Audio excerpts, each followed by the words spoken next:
suci bangkit setelah 3 hari melawan mati. Ia yang lemah menghidupkan harapan yang nyaris punah. Ia yang maha lemah, jasadnya menanggungkan derita kita. Ia yang maha lemah, deritanya menaklukkan raja-raja dunia. Ia yang jatuh cinta pada pagi setelah dirajam nyeri. Ia yang tengadah ke langit suci terbalut kain merah kirmizi. Oh, cintailah aku. Mereka bertengkar tentang siapa yang mati di palang kayu. Aku tidak tertarik pada debat ahli teologi. Darah yang mengucur itu lebih menyentuhku. Saat aku jumawa dengan imanku, tubuh nyeri yang tergeletak di kayu itu terus mengingatkanku. Bahkan ia pun menderita bersama yang nista. Penyakitmu, wahai kaum beriman, kalian mudah puas diri, pongah, jumawa, bagai burung merak. Kalian gemar menghakimi tubuh yang mengucur darah di kayu itu. Bukan burung merak. Ia mengajar kita tentang cinta untuk mereka yang disesatkan dan dinista. Penderitaan kadang mengajarimu tentang iman yang rendah hati. Huruf-huruf dalam kitab suci kerap membuatmu merasa paling suci. Yesusmu adalah juga Yesusku. Ia telah menebusku dari iman yang jumawa dan juga tinggi hati. Ia telah membuatku cinta pada yang dinista. Semoga kita semua hidup berbahagia dalam kasih Tuhan. Nah, yang paling mengerikan ke depan ini saya pergoki adalah apa itu, Bu? Pemurtatan merajalela.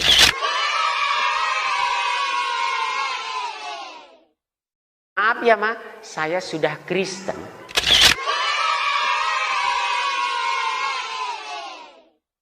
Di pacuan kuda itu, sarjana UNJ bisa mengatakan seperti itu. Maaf ya, Ma, saya sudah Kristen.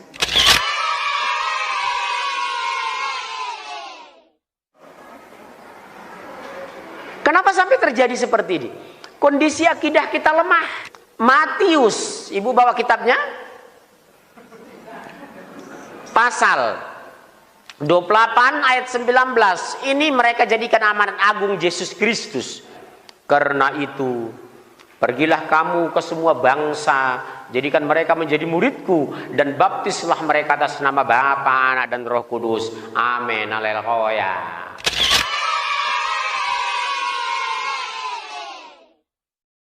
Lihat Nur Agni Octavia nikah dengan Hendri Siahaan, ya kan? Masuk Islam lagi kemarin, sekarang kembali dia murtad. Sebuah puisi Paskah untuk membuat kita merenungkan betapa besar kasih Allah atas dunia ini. Hanya kasih Yesus yang mampu mengubah hati ini menjadi lembut. Hanya kasih Yesus yang mampu membuat orang tegar, kuat, tunduk bersujud, mengucap syukur. Hanya kasih Yesus yang mengangkat kita dari lembah kelam dan membawa pada keselamatan penuh pengharapan. Tidak ada yang bisa melakukan hal besar seperti ini, yang rela mati untuk dosa-dosa yang tak pernah diperbuatnya, yang rela diolok-olok demi mempertahankan kita untuk tetap menjadi miliknya. Selain daripada Dia adalah Yesus Kristus, Tuhan dan Juru Selamat hidupku. sudah waktunya. Aku bersama prajurit-prajurit bawaanku akan menangkap seseorang. Aku tak tahu apa kesalahannya. Kami diperintahkan oleh imam besar. Katanya, orang ini berbahaya dan harus dihukum mati. Malam itu, aku dan rombonganku pergi ke sebuah taman. Katanya, sasaran kami ada di sana. Kami mendapat informasi dari salah seorang muridnya yang mengkhianatinya. Yesus adalah jalan keselamatan yang rela mengorbankan dirinya untuk membuat manusia mempunyai hidup. Hari ini dan pada hari yang sama setiap tahun, aku terjaga dari tidur lelap yang panjang. Dari balik kerudung kematian, aku memandang dengan mata duka ke arah Golgota. Hari ini dan pada hari yang sama setiap tahun, jiwaku naik ke atas sayap-sayap kenangan, terbang menuju ke Yerusalem. Di sanalah insan berdiri bergerombol, berselimut lupa dan kebodohan masa silam, memukul dada sendiri, seraya memandang Yesus bermahkota duri.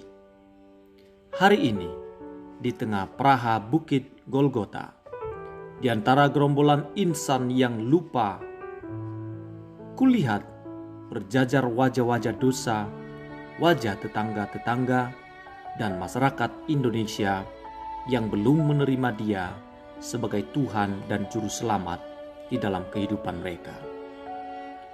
Andai saja Indonesia menerima Yesus sebagai Tuhan dan Juru Selamat, tentu kedamaian yang dimiliki oleh Sang Juru Selamat yang telah mati di atas kayu salib memberikan sukacita, kebahagiaan oleh karena kita satu tubuh, satu anggota yang menjadi kepalanya adalah Kristus Yesus. Sebagaimana satu tubuh, satu anggota ikut merasakan apa yang dirasakan oleh seorang dan yang lain. Bersyukur kepada Tuhan bukanlah hal yang berat dibanding dengan kayu salib yang harus dipikul hingga terjatuh berulang-ulang kali. Jika tidak ada penyaliban Yesus, apakah kita bisa bersukacita karena Kristus yang telah menjamin keselamatan kita? Jika tanpa darah yang tercurah di atas kayu salib dan sakitnya cambukan yang ditahan oleh Tuhan Yesus, siapakah yang bisa kita harapkan untuk menjadi juru selamat yang menebus dosa kita, menggantikan hukuman yang harusnya kitalah yang dihukum di sana? Tidak ada kekuatan yang bisa mengalahkan kekuatannya, semua ditanggungnya. Dosa, penyakit, kejahatan, Ia menanggung semuanya itu. Penderitaan dialaminya untuk membuat kita menjadi kaya. Apa alasan kita untuk tidak bersyukur padanya? Tidak ada. Terima kasih, terima kasih, terima kasih atas salibmu. Puisi ini dipersembahkan untuk kemuliaan Tuhan Yesus. Amin.